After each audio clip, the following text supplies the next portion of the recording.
네, 만나서 반갑습니다. 저는 교회 김대훈 목사라고 합니다. 반갑습니다. 네. 저희 큰숲 맑은 샘교회 오신 여러분 모두를 예수님의 이름으로 환영하고 축복합니다. 오늘 예배를 통해서 풍랑만난 우리 인생이 피할 길을 얻고 또 생사의 기로에 서 있는 우리의 인생이 진짜로 생명의 길로 들어서는 축복의 은혜가 있기를 바랍니다. 답보 상태에 있었던 우리의 인생에 활로가 열리는 축복의 예배가 되길 바랍니다. 서로에게 우리 한번 한 주간 열심히 살아온 것에 대하여서 우리 한번 격려하시면서 한번 박수하시겠습니다.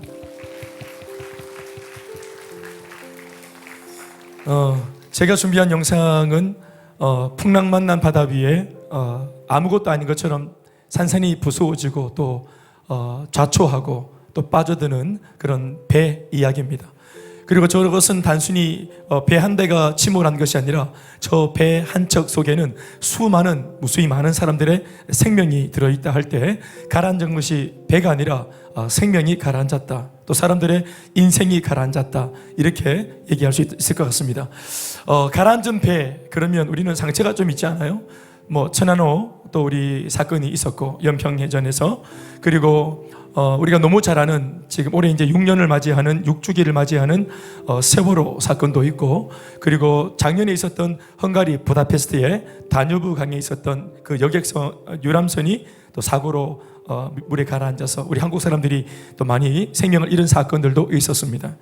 특별히 오늘 제가 그러한 것들을 생각하면서 가라앉는 것이 과연 배만 그런가? 생명이 가라앉는다. 그리고 다른 사람들의 생명만 가라앉는 게 아니라 또 저렇게 굳이 사고를 당해서 좌초하고 문제를 만나야만 가라앉는 게 아니라 어떻게 보면 우리 인생 전체가 스멀스멀 조금씩 가라앉는 배와 같지 않는가 생각을 해보았습니다. 우리가 태어났을 때는 정말 꿈을 가지고 태어났고, 또 내가 태어났을 때 나만 울었지 많은 사람들은 기뻐하고 환호하고 또 웃음을 웃으면서 내 탄생을, 내 출생을 그렇게 반겨 맞이해 주었습니다. 나만 울었지 태어날 때 모두가 웃고 모두가 기뻐하며 나를 맞이해 줬습니다. 우리는 그런 방파레를 울리는 그런 힘찬 응원과 환호 속에서 이 땅에 태어나서, 그리고 인생의 쪽배를 몰고 그리고 열심히 인생을 항해하는 마치 배와 같이 한평생을 삽니다. 그런데 내 인생이 항해하는 배와 같다 할 때 망망대해를 그렇게 수놓아 하얗게 거품을 일궈내면서 블루오션을 쪼개고 가운데로 팍 질주하는 그런 하얀 요트만 같은가? 어느 게 하늘이고 어느 게 바다인지 모를 정도로 좋은 그림 속에 그게 멋있게 항해하는 그런 배와 같기만 할까? 오늘 영화를 봤지만 바로 예기치 못하는 우리 인생에는 항상 돌발 상황이 있습니다. 또 예기치 못했던 상황 속에 우리가 감당할 수 있는 어려움도 있지만 이따금씩은 저렇게 내 인생의 배가 가라앉을 수밖에 없을 만큼 강력한 문제도 만납니다. 인생의 항해에서는 말이죠. 저는 작년에 말로만 듣던 세월호가 있는 목포신항에 5년 만에 가본 적이 있습니다. 목포에 있는 목사님과 교제하고 또 나눔을 하기 위해 갔다가 근처에 제가 얼핏 들은 얘기로 목포신항에 세월호가 있다는 말을 듣고 제가 혹시 그런가 해서 물어봤더니 목사님께서 그렇다 하시면서 여기서 10분 거리라고 하셨어요. 그래서 제가 한번 가보자 했어요. 그리고 내려가서 이렇게 옆으로 이렇게 기울어져 있는 목포신항이니까 모든 게 다 새롭게 다 정박한 배, 깨끗한 환경들 이렇게 정리가 되어 있는데, 거기에 녹슨 배 하나만 좀 비정상적으로 어울리지 않는 조화를 이루면서 비스듬히 세워져 있었습니다. 그게 제가 TV로만 봤던 바로 그 쪼개어진 갈라진 배, 그게 바로 세월호였습니다. 제가 목사님께 물었습니다. 어떻게 참 이렇게 배가 이게 와 있네요 했더니, 원래는 이 흉물스러운, 비록 300여 명의 생명을 앗아간, 또 아이들의 어떤 세상적으로 말하면 넋이 있을 것만 같은 이제 그런 배니까 참 이 배를 대하는 것이 조심스럽지 않겠습니까? 그러나 그럼에도 액면가로 보면은 이 배가 흉물스러웠어요. 그러니까 흉물스럽고 또 상처, 고통, 아픔의 상징물처럼 되어 있는 이런 물체를 어떤 도시가 이걸 받아주겠습니까? 그런데 제가 목사님께 들은 말이 참 마음에 감동을 줬어요. 물론 목사님이 그렇게 감동스럽게 말하는 건 아니지만 그 액면가가 제가 상상의 나래를 이렇게 펼쳐보니까 되게 감동이 되더라고요. 이야기는 이겁니다. 어떤 도시도 쉽사리 세월호를 받아주려고 하지 않을 때 이 목포가 시민들이 함께 마음을 모아서 어디에도 갈 곳 없는 이 배를 받아주기로 했다는 것입니다. 시민들 전체가 결의를 해서, 그리고 이제 이 배를 같이 끌어안는 그런 이제 결의가 되었다는 거예요. 그러면서 시민들이 앞다투어 누가 시킨 것도 아닌데 아파트 자기 그 베란다 앞에 노란색 현수막을 걸기 시작했답니다. 그것도 앞다투어 많은 사람들이 거리에도 노란색 현수막, 또 길에도 노란색 현수막, 골목에도 벽에도 아파트 베란다에도 노란색 현수막이 가득히 자리하기 시작했다고 합니다. 그게 붙어있는 글귀는 다른 것이 아니라 얘들아 춥고 무서웠지 이제는 이곳에 와서 편히 쉬렴.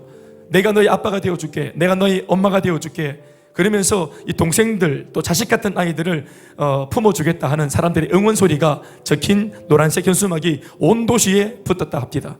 물론 그렇게까지 많이 붙었겠나 싶지만 상상을 제가 좀 해봤어요. 원래 뭐 상상이라는 것이 조금은 플러스 알파가 있는 거잖아요. 그래서 제가 조금 이렇게 상상하면서 이렇게 생각해 보니까 마치 목포라고 하는 도시 전체가 노란색 현수막을 가득히 붙여서 마치 양팔을 벌린 이 노란 손이 이 상처 많은 아이들 300여 명을 마음에 끌어안은 것 같은, 가슴에 끌어안은 것 같은 그러한 상상을 하게 되었습니다. 그러니까 참 그게 감동적이더라고요.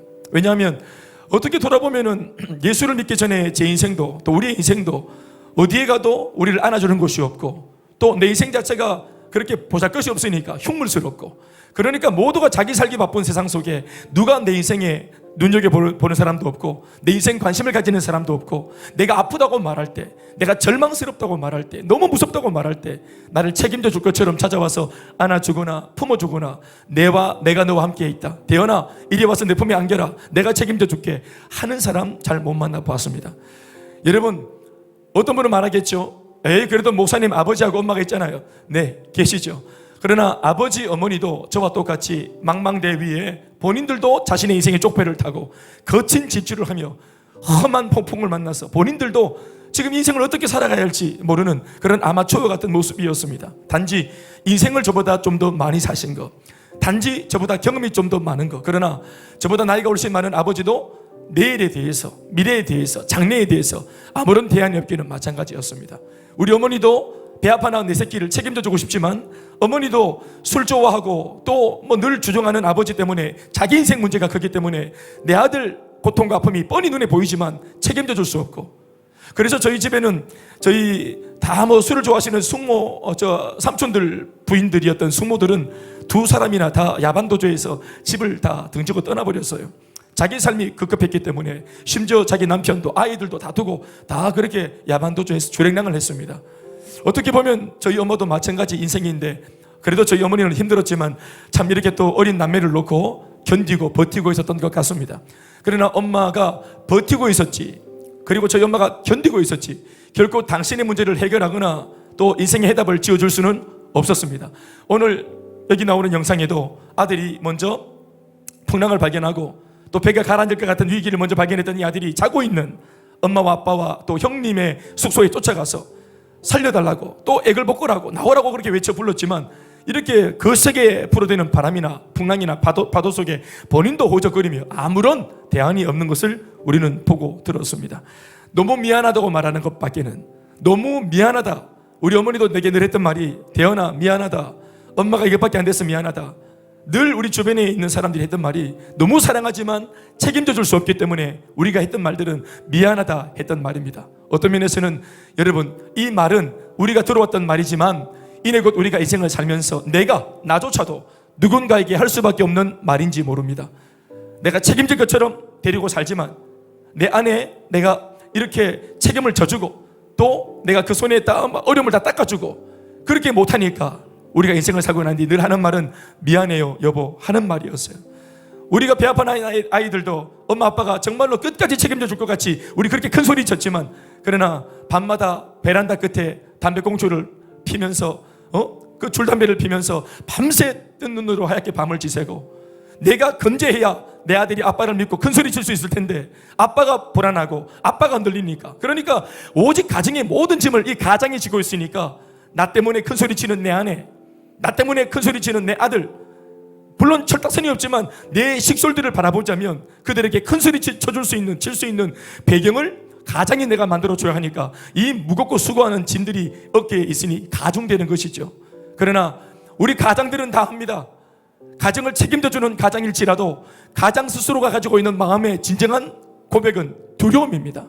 염려입니다. 걱정입니다. 내가 이 일을 얼마나 오래 할 수 있을까? 내가 내 아내와 내 아이들을 언제까지 책임져 줄 수 있을까? 급변하는 세상 속에, 또 무한 경쟁 속에, 코로나 또 후폭풍이 예고되어 있는 이 망박한 세상 속에 과연 나는 내 인생의 족배를, 우리 가정의 족배를 내가 과연 얼마나 안전하게 평안하게 인도해 낼 수 있을까 하는 두려움은 우리 모두에게 있습니다. 사랑하는 여러분, 가라앉은 것은 세월호만이 아닙니다.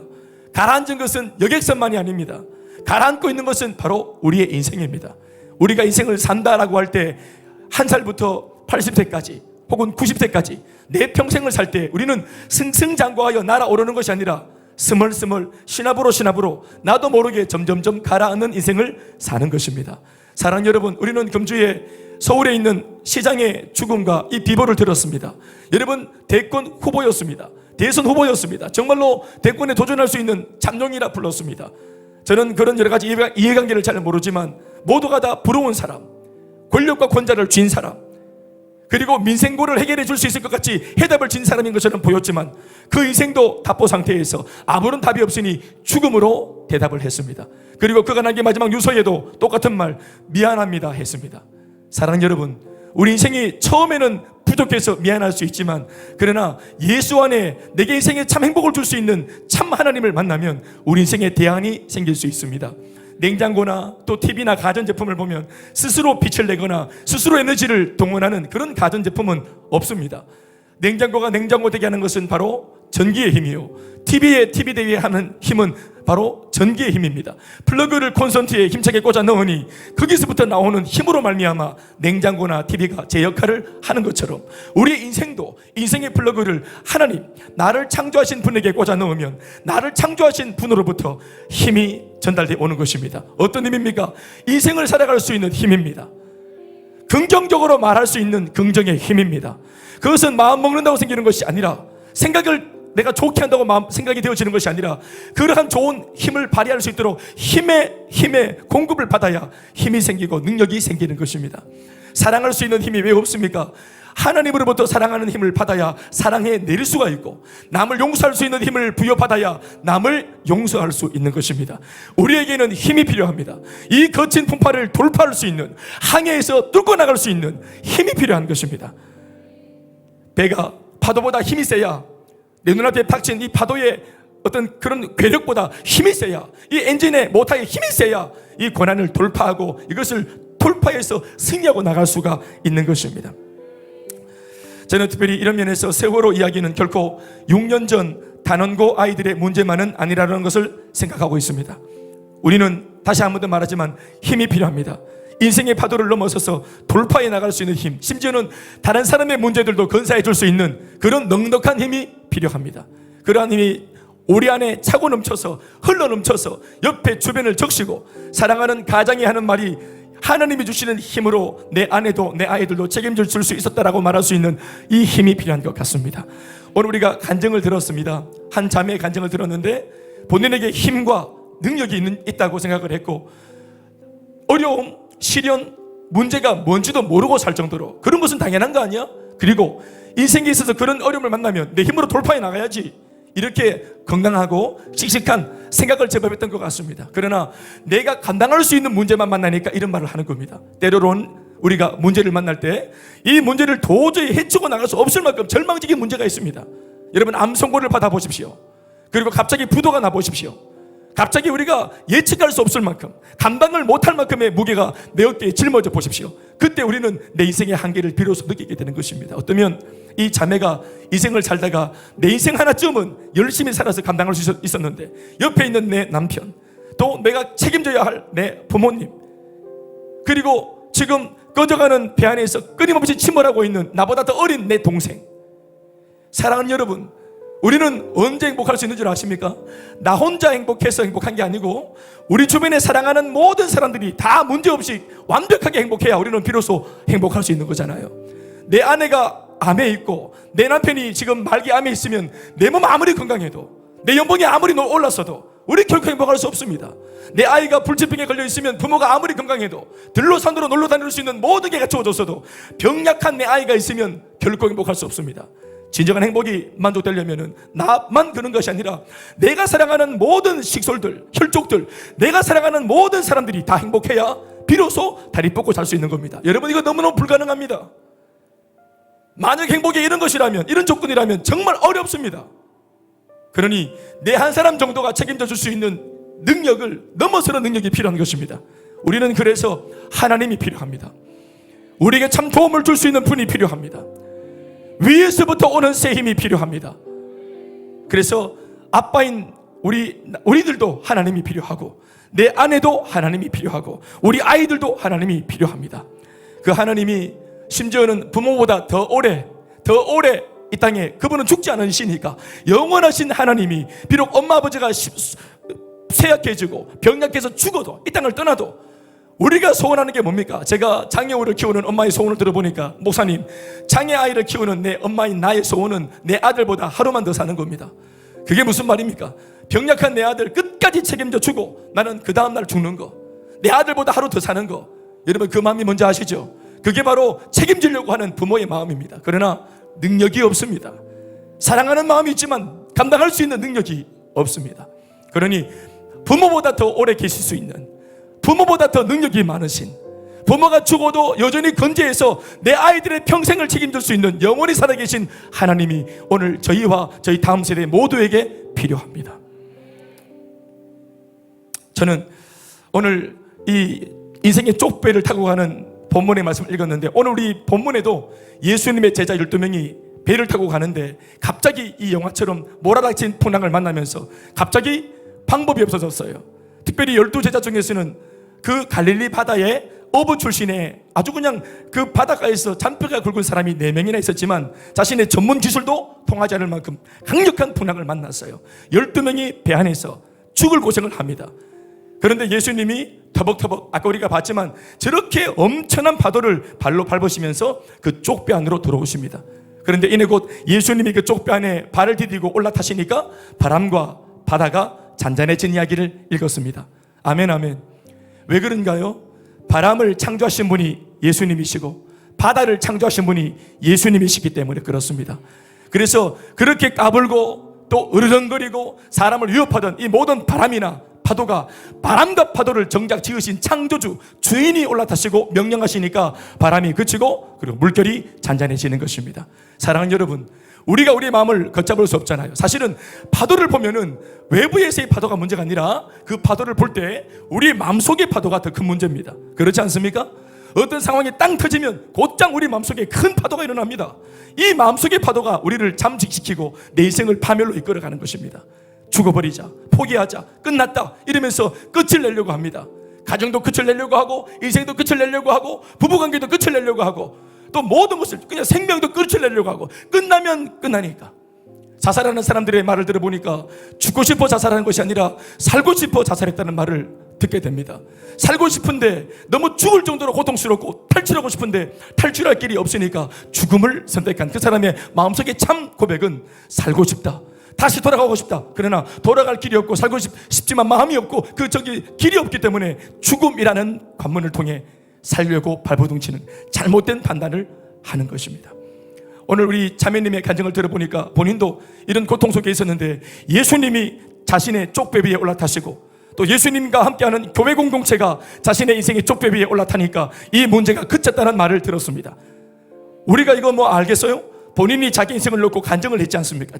증언을 했지 않습니까? 우리는 이 증인의 증언을 통해서 하나님의 살아계심을 엿봤습니다. 아멘이십니까? 누구든지 우리 가운데 하나님의 살아계심을 눈으로 보거나 귀로 들은 사람은 없습니다. 목사인 저도 예수님을 본 적 없고 하나님을 눈으로 본 적이 없습니다. 그러나 바람이 눈에 보이지 않지만, 바람이 임의대로 불지만 그 바람 때문에 나부끼는 나뭇잎을 보면 바람이 불었구나 알 수 있는 것처럼, 증상을 통해 눈에 보이지 않는 원인을 찾는 것처럼 사람의 변화, 힘으로도 안 되고 눈으로도 안 되는 이 정말 질퍽거리는 진흙탕 속에 빠져있던 이 영혼이 이렇게까지 빛이 나도록 바뀌었고, 자신 가정의 치부를 회복되었다면서 이렇게 많은 사람들 앞에 처음 보는 초면에 이렇게 하나님의 살아계심을 증언하는 이 자매의 고백을 들어보면 진짜 하나님은 살아계십니다. 그리고 오늘 풍랑 만나 침묵하고 있지만, 풍랑 만나 지금 갈 길을 잃어버리고 탈출구를 잃어버린 오늘 이곳에 앉아있는 우리 모두에게도 하나님이 이런 자매의 이야기, 또 목회자 이런 설교를 통해 오늘 우리 인생을 주님이 놓고 하십니다. 내가 네 인생의 쪽배 위에 올라가도 좋겠니? 내가 너를 창조한 하나님인데 내가 주인으로서 네 인생에 들어가서 네 모든 마음의 풍랑과 문제를 잠잠케 해도 좋겠니? 라고 주님이 우리에게 놓고 하십니다. 그 놓고는 똑똑똑하는 놓고가 아니라 김대현 목사의 이 설교가 바로 여러분들의 마음을 두드리는 놓고입니다. 이 자매의 간증이 바로 여러분들의 마음을 두드리는 놓고입니다. 예수님이 바깥에 있다가 배 안으로 올라탔다 들어섰다는 말이잖아요. 관계가 없다가 관계가 만들어진 것입니다. 아멘이십니까? 요즘에 하는 말로 언택트, 떨어져 있었던 언택트였는데 예수님이 배 위에 올라타 주시면서 컨택트. 여러분, 가라앉는 배에서는 가라앉는 배는 올라타야 됩니까? 거기서 나와야 됩니까? 누구도 가라앉는 배는 올라타지 않습니다. 그런데 예수님만큼은 가라앉는 우리 인생 위에 들어오시는 것입니다. 그리고 내니 안심하라 하시며 꺼져가는 내 손을 유일하게 잡아주시는 우리의 구원자이십니다. 그래서 그분이 우리와 접촉하면 접촉을 통해서 우리 인생이 회복되기 시작하는 것입니다. 예수님을 믿는다라는 표현을 다르게 말하면 언택트에서 컨택트가 되는 것입니다. 예수님과의 관계가 만들어지는 것입니다. 내 인생에 들어왔다는 말은 예수님과 내 삶이 딱 같이 하나로 연결되었다는 말입니다. 아멘이십니까? 놀라운 것은 우리의 힘으로는 주님께 가서 손 내밀어 잡을 수 없는데 그분이 우리 속으로 들어와서 언택트의 삶에서 컨택트로 만들어주면, 연결되어지면 우리 인생에 불이 들어오고 소망이 생깁니다.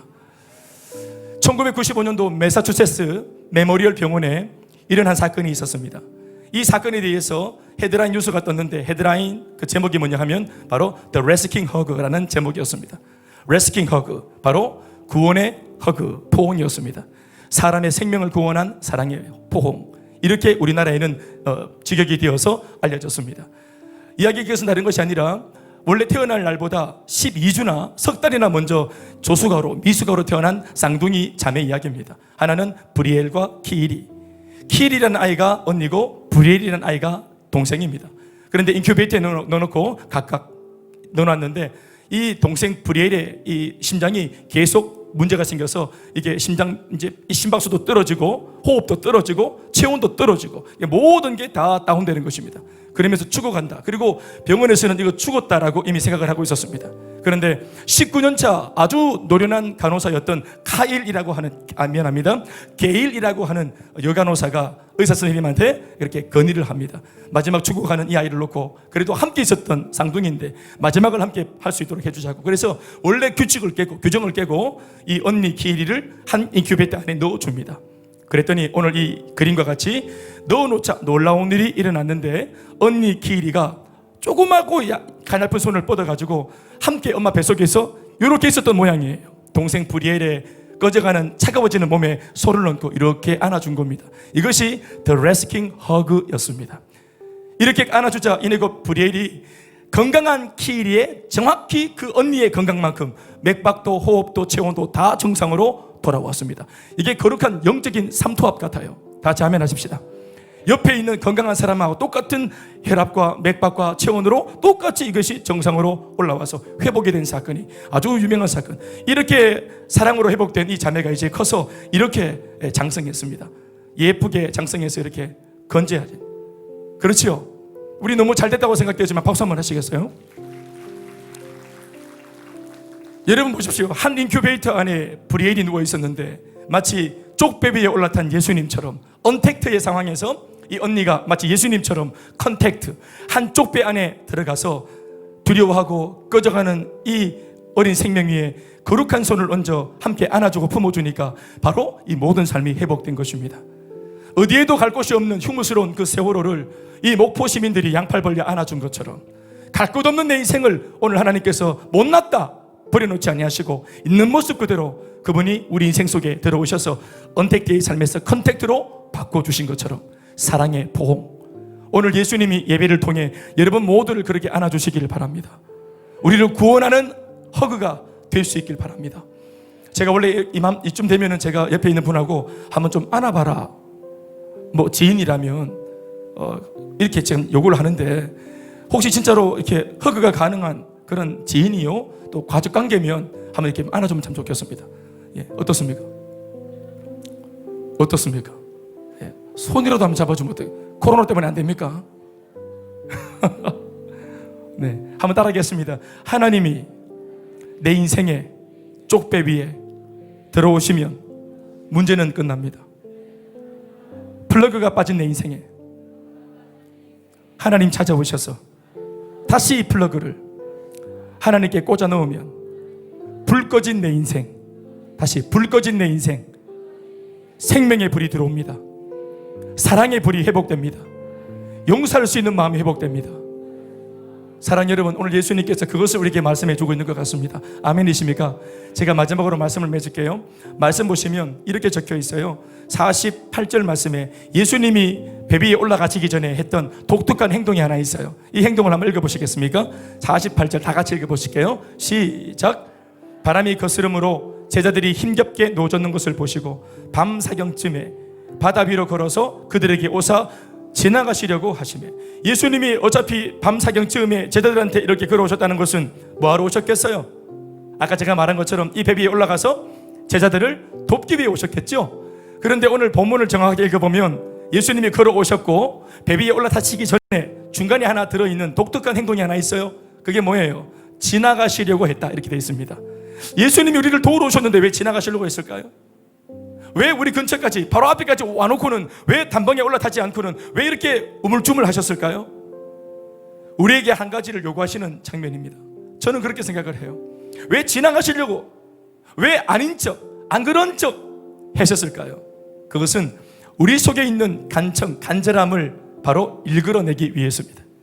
우리 속에 주님을 향한 간절한 요청, 물론 하나님은 우리를 도와주실 것이고 우리의 이 아픔을 이미 알고 오셨습니다.